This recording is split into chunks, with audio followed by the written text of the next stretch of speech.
In a small, remote village in Indonesia, nestled deep within a rainforest, tales of the Kuntilanak had been whispered for generations. The villagers avoided the woods at night, warning travelers of the dangers that lurked within. The Kuntilanak was said to be a vengeful spirit, a woman who had died with her unborn child. Her laughter echoed through the trees, and her presence was marked by the scent of frangipani. Among the villagers was Aditya, a skeptic who dismissed the stories as mere folklore. He was a young man, restless and curious, with a fascination for the unexplained. When an old friend dared him to spend a night in the forest, he accepted without hesitation, eager to prove that the Kuntilanak was nothing more than a myth. The night was heavy with silence as Aditya stepped into the forest, armed with a flashlight and a small knife for protection. The moonlight filtered through the dense canopy, casting eerie shadows on the ground. The air was thick with the scent of damp earth and decaying leaves. Aditya felt a shiver run down his spine, but he pushed it aside, reminding himself that fear was born from imagination. As he ventured deeper into the woods, the silence became oppressive. The usual symphony of crickets and nocturnal animals was absent. Instead, there was an eerie stillness that seemed to press against his ears. Aditya paused, shining his flashlight around, the beam cutting through the darkness. Just a forest, He muttered, trying to convince himself. Suddenly, a faint, melodious laugh echoed through the trees. It was soft, almost like a lullaby, but it sent a chill through his bones. Aditya froze, his heart pounding. The sound was both alluring and menacing, a stark contrast to the silence he had grown accustomed to. hello. He called out, his voice trembling slightly. No response came, only the rustling of leaves as if the forest itself were alive. Aditya took a cautious step forward, his flashlight flickering. The laughter grew louder, more distinct, as if it were circling him. He caught a glimpse of something. Out of the corner of his eye, a figure dressed in white, her long black hair flowing like a dark river. She stood a few meters away, her back turned to him. Aditya's breath caught in his throat. Who's there? He demanded, trying to sound braver than he felt.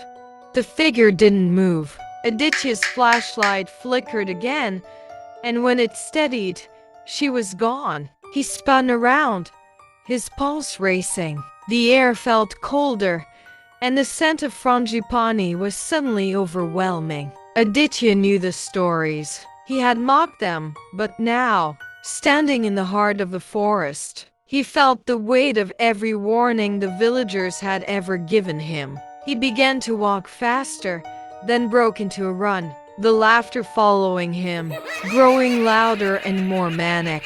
His foot caught on a root, and he fell, the flashlight slipping from his grasp.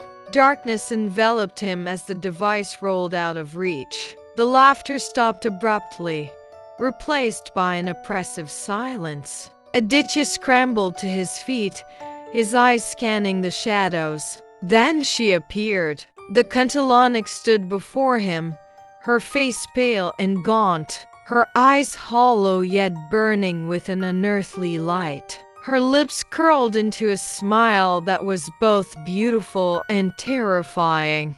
Why are you here? She whispered, her voice echoing unnaturally. Aditya couldn't speak. His legs felt like lead, his throat dry. The Kuntilanak stepped closer, her movements graceful yet predatory. You mock our pain. She said, her voice rising. You think our stories are nothing but tales for children. But now you will understand. She reached out a hand, her nails long and sharp like claws. Aditya stumbled backward, tripping over roots and rocks. The scent of frangipani was suffocating. and the air felt thick with an unseen force. Please. He managed to choke out. I didn't mean any harm. The Kuntilanak tilted her head, her expression unreadable. You sought me out, She said. Now you cannot leave. Aditya's vision blurred as the world around him twisted and distorted. He found himself standing in a different part of the forest. The trees gnarled and ancient. The ground was covered in wilted flowers, and the air was filled with a low, mournful hum. In the distance, he saw a small hut, its windows glowing with an eerie light. Drawn by a force he couldn't resist, Aditya approached the hut. Inside, he saw a woman sitting on the floor, cradling a bundle wrapped in cloth. The woman looked up, her face tear-streaked. Do you see now? She asked, her voice soft and broken. Aditya realized with horror that the woman was the Kuntilanak, but she looked human, her eyes filled with sorrow instead of rage. He looked down at the bundle she held and saw it move. A baby's cry pierced the air, raw and heartbreaking. This is my pain, She said.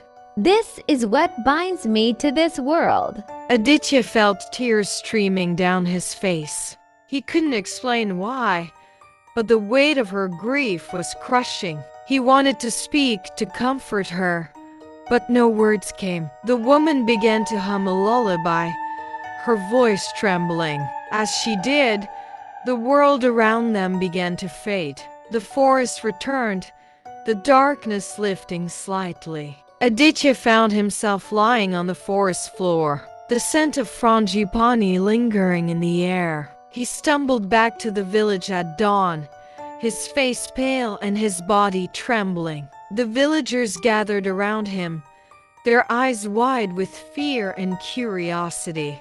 What happened? They asked. Aditya couldn't bring himself to speak of what he had seen. The Kuntilanak's sorrow was too profound, too sacred to be reduced to mere words. Instead, he warned them, his voice steady despite the terror that still gripped him. Respect the forest, He said. and respect the spirits within it. From that day on, Aditya became a different man. He no longer mocked the old stories, and he spent his days helping the villagers preserve their traditions. But at night, he would often wake up to the faint scent of frangipani and the soft sound of a lullaby drifting through the air, a reminder of the spirit he had met and the pain she carried.